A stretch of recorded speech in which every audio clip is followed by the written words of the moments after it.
That moment that you step on top of the pops, your life completely changes.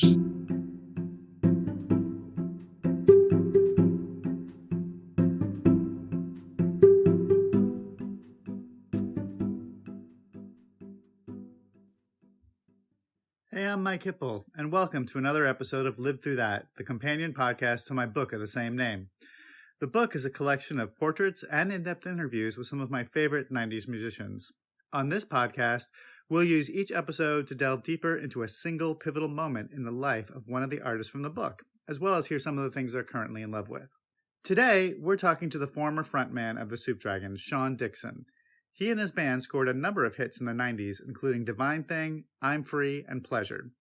He's lived quite a big life, and it's hard to point to just one pivotal moment, so Sean gives us two stories today.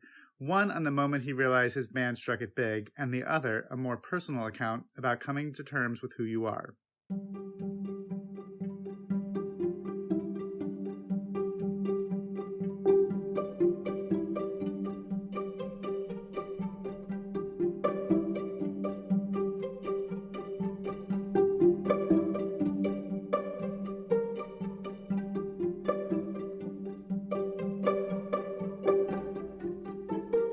We had kind of lots of peaks actually before I'm Free. I mean, from the word go, the first thing that we released, which was a flexi disc, got single of the week in the NME, which in the UK, was a big thing, especially being on a flexi disc that was free with a fanzine. And then from that moment, we were getting we were literally only together for a few months, and we were getting like 3-page spreads in music papers. So there was lots of that. There was lots of pinnacles, and then we started releasing records, and they started doing well. I mean, I'm Free was the first, I suppose, the first worldwide success, as in less underground and more like a pop record. So yeah, I mean, I suppose that was the first. That was more of a tsunami than a wave, to be honest. And it was kind of insane. It was you put the record out on a Friday, and then next week you're on Top of the Pops, which was the big television show here in the UK. And that moment that you step on Top of the Pops, your life completely changes. I mean, I was walking down the street like I usually do on a Saturday afternoon shopping, and I had people following me and people asking for my autograph and things, and all that stuff only happened at concerts. It only happened, with people who followed the band, but suddenly you were like a kind of public product. And then obviously when the videos started getting shown a lot on MTV, especially in the United States, I remember like in the USA, Divine Thing, which was one of our singles, was the most played video of 1992. And you were constantly recognized like all the time. There was even kind of crazy things like people sleeping outside your hotel room, literally chapping the door all night trying to talk to you, and me trying to get the hotel kind of security to get rid of them.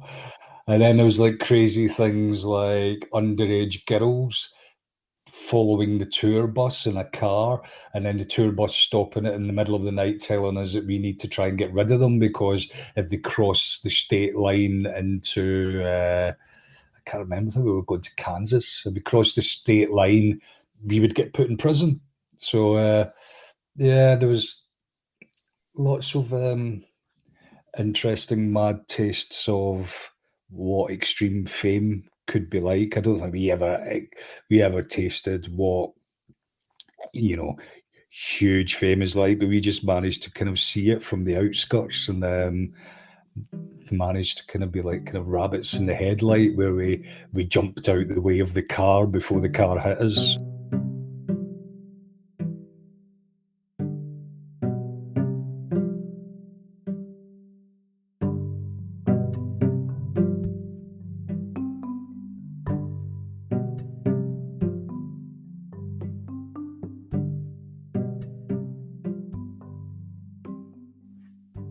I mean, I think you go through life and certain traumas in life direct you in different ways. I mean, I've had a few. Obviously, the breakup of the Soup Dragons, which wasn't a nice breakup. That's the thing I think quite sad is the end of the band wasn't a happy place due to one person. Wasn't due to the four of us. It was due to one person. It caused a rupture in the band that made the thing fall apart. But what I don't like was the fact that that person spoke. That person took the other two people with them on that journey. So it was basically me against three. And that took me many, many, many years of mental anguish to get over. I don't actually think I'm even over that, even though I still talk to two of the guys that were in the band, but not one particularly. It gave me many years of depression and paranoia, basically, and self-confidence issues. It took me a long time to get back to writing music again, and then I started the High Fidelity. And then during the High Fidelity, I started exploring my sexuality because I thought I was bisexual. I met a man who told me he was bisexual, which he wasn't, and was messing around with him, and which I thought was just a bit of fun for a few weeks, few months. Behind my wife's back, that's the bad thing. It was behind my wife's back. She was pregnant with my daughter at the time, and the man suddenly told me that he'd fallen in love with me, which had changed, which suddenly changed everything completely. It was it opened up many kind of doors in my being that I never thought was there, and it all kind of spiraled out of control.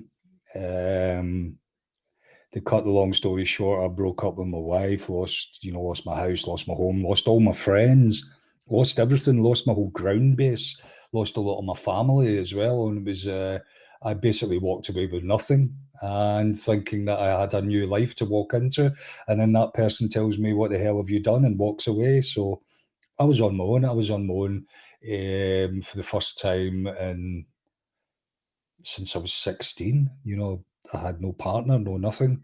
I had to work out what I suddenly was gay. I didn't think I was fully gay. I suddenly had to say, okay, then maybe I'm gay. Maybe I need to deal with this, and trying to put my life together. But then it all went tragically wrong when I spiraled down and down into depression and took an overdose. And the next minute, wake up in an emergency ward. Luckily, the person that tried to phone me when I took the overdose and realised I was slurring on the phone was the person in a way that saved my life, because he managed to get an ambulance round. Sadly, a really sad story is a few years ago, he actually took his own life due to similar dealings with not being able to handle things. And that really completely destroyed me. That was about 3 or 4 years ago. But he made the phone call that managed to get the ambulance. It picked me up, and I woke up in an emergency ward. And then I was sectioned in a mental ward, or well, that's what they used to call them then, but it would be more of a psychiatric unit now. And I was basically there for like a week or two, locked up, and that's when I kind of managed to get my head around the fact that this was the lowest point that I'd ever reached in my life. There's no lower that you can go than that. So I kind of took that as a positivity in my head, like, right, okay, this is ground zero. I need to move from here.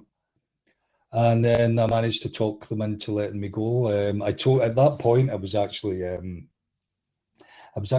co-running a party at Glasgow School of Art with my friend, and DJing every Thursday night with him at it, and it was lots of fun. It was a thing that kept me alive through all this hell.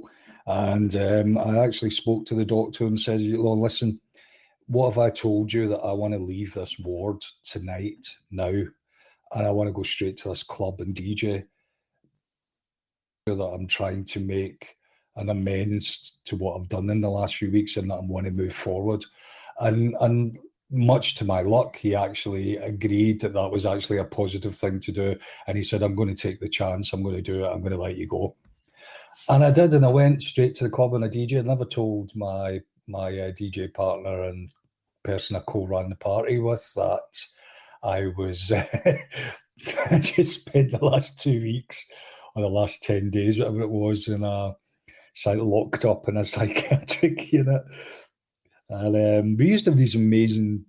I mean, he's somebody that I really respect so much, and we used to sit after the club in my car, and he would really help talk to me, and I'd talk to him, and he was so much help back then. But that was a defining moment, because I started to feel like, right, I need to pull my life back together, and I was scared. I was incredibly scared. I was by myself. I was, for the first time in my life, there wasn't a band there. There wasn't a wife there. There wasn't a girlfriend there. There wasn't friends. I had to start everything from scratch, and living in Glasgow, everybody knew my story. Everybody knew my story anyway beforehand with the band, but suddenly that story was new. What I'd suddenly done, what I had, what was going on with my life, and everybody knew my story. There was those that didn't like me because of it, and there was those that wanted to help. But after a few years, I met a wonderful man over the phone through a friend who I spoke to on the phone for 3 days, and we both fell in love with each other over the phone. We'd never met, we'd never seen each other. We were sending pictures, but we were just in love with the person. I was just like, he said, I think I've fallen in love with you, and I said, I think I've fallen in love with you too. And he said, let's do something about it. And that was like on the Tuesday I first spoke to him. On the Friday, I got on a train, I went down to London, and I never left his side since, from that moment. And that day that we met on the Friday, we both looked at each other and just said, I've never experienced anything like this before. He said the same, and we jokingly said, okay, let's make a deal. If in 5 years' time, this day, we're still together, let's get married.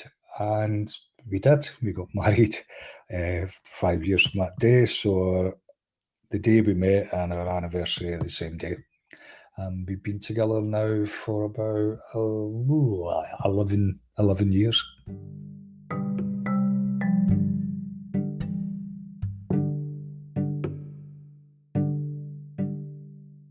Sean is now an in-demand DJ and producer and goes by the name Hi-Fi Sean. He is still recording music too. His latest is a gorgeous record with David McCalman under the moniker McHi-Fi that will hopefully see the light of day in 2022. And now, without further ado, here are some of Sean's favorite things. From a very young age, I've always been incredibly engaged with psychedelia, even if it's, psychedelia within art, psychedelia within music, psychedelia within sound. I've always searched for something that kind of, takes things in another form, or whatever the word psychedelia means. I mean, like art, psychedelia means different things to different people. To me, pop art is very psychedelic. It doesn't just have to be all kind of like about 60s and 70s LSD type images or sounds or whatever. There's a lot of new psychedelia with electronic music and things. So I've always reached out for the kind of like more music, sounds, art from outer space type of vibe. I think I've always been kind of obsessed with drum beats. I feel that in my music production, even now, that I'm always one. I mean, I suppose it's the DJ in me as well. I'm always obsessed with drums, drum sounds, drum beats, drum loops, grooves, you name it. So yeah, that's another thing that I seem to engage myself in.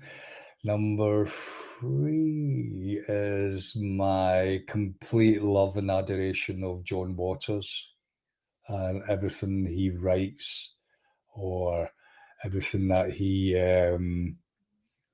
his movies. It's just this whole being, just this whole thing. He entered me into a world of trash aesthetics that was kind of a psychedelic trip on its own.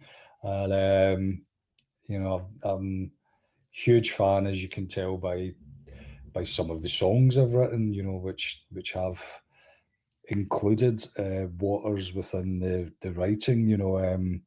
On the Soup Dragons Love God album, there's a song called Beauty Freak, which is it's kind of like the homage to female troubles about the idea of beauty going too far and becoming like freaks, which is very now actually with the kind of Instagram aesthetics, etc. So a big shout to Mr. Waters and obviously Divine Thing, the Super Dragon single Divine Thing is basically a homage to the man himself. A complete lifelong obsession with the Suzuki Omnichord. Now, if you don't know what an Omnichord is, you need to go online and listen to my band, The High Fidelity. We done an album called the Omnichord album, where every song was written and recorded on omnichords, which was something that John Peel, the British radio DJ, said to me I should do. He said, you should do a whole album of omnichord songs. And I said, if I buy you an omnichord for your birthday, will you write a song with me? So he wrote a song about his wife called Pig Might Fly, which is on that. So basically omnichords, when I was a kid, and I know you guys in the States as well had Woolworths. We had Woolworths in our town, and that basically was where we went to buy records. But they also had this stand, this Omnichord stand, and I didn't have enough money to buy one, but I was just I used to go up there and play the Omnichord.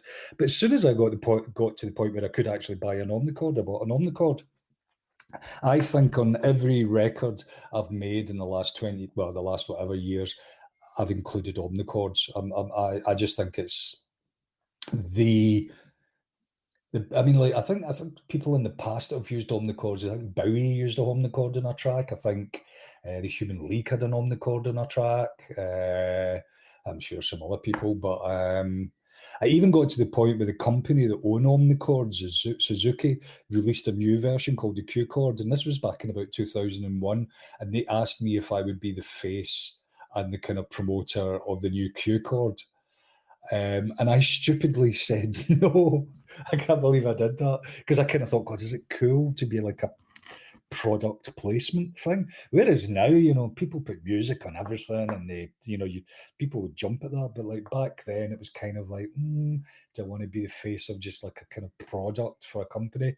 But God, talk about regrets. That's my biggest regret. I should have been the face of the Suzuki Q chord, telling everybody to buy one and play one.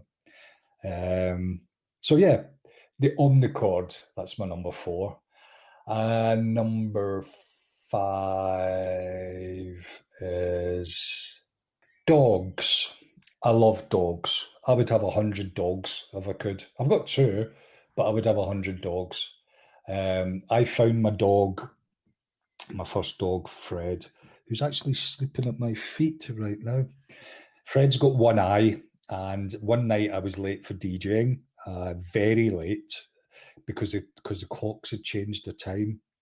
And Mike said to me, you do realise the clocks have changed? And I was like, oh shit, I'm super late. So I jumped up, ran out the block, and he came with me because he wanted to go to the grocer's store. Ran out the block, and somebody goes, who does that dog belong to? And there's a little 4-month-old puppy crawling about on a busy road with one eye, complete mess. Looked like it'd been really mistreated, and we picked it up. It was terrified and shaken. So I said to Mike, right, you take him in. I got to go and DJ.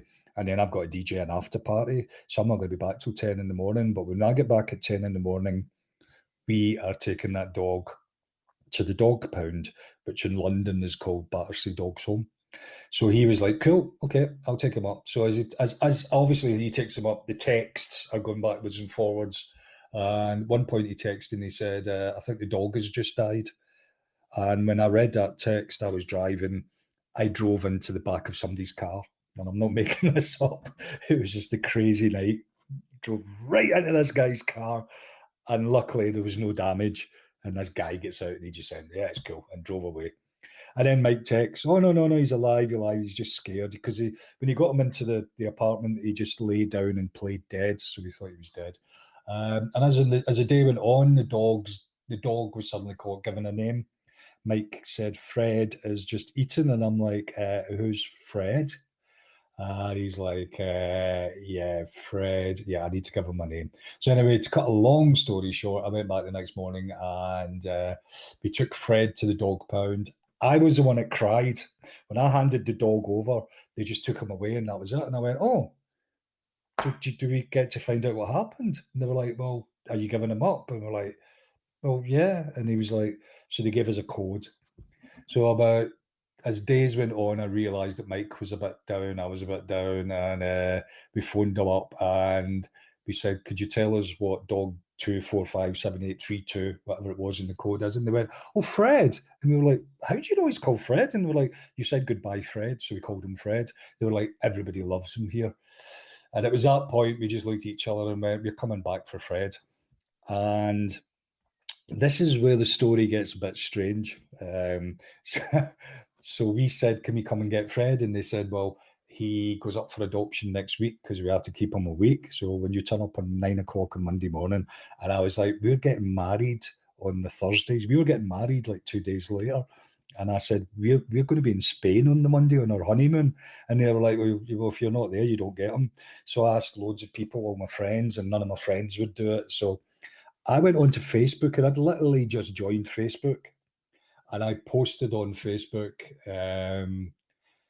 does anybody want to help me here? Can somebody turn up at 9 o'clock in the morning on that Monday, get Fred before anybody else can get him because you'll fall in love with him, and keep him for a week, and we will reimburse you all the money, blah, blah, blah.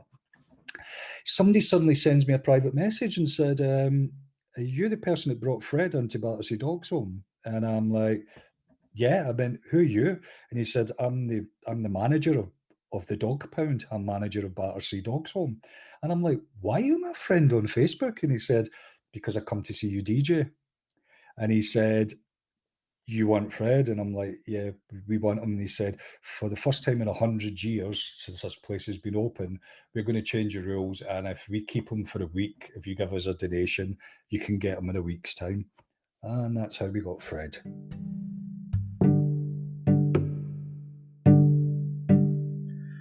To find out more about what Sean and 42 other 90s musicians are up to these days, my book Live Through That is available everywhere now.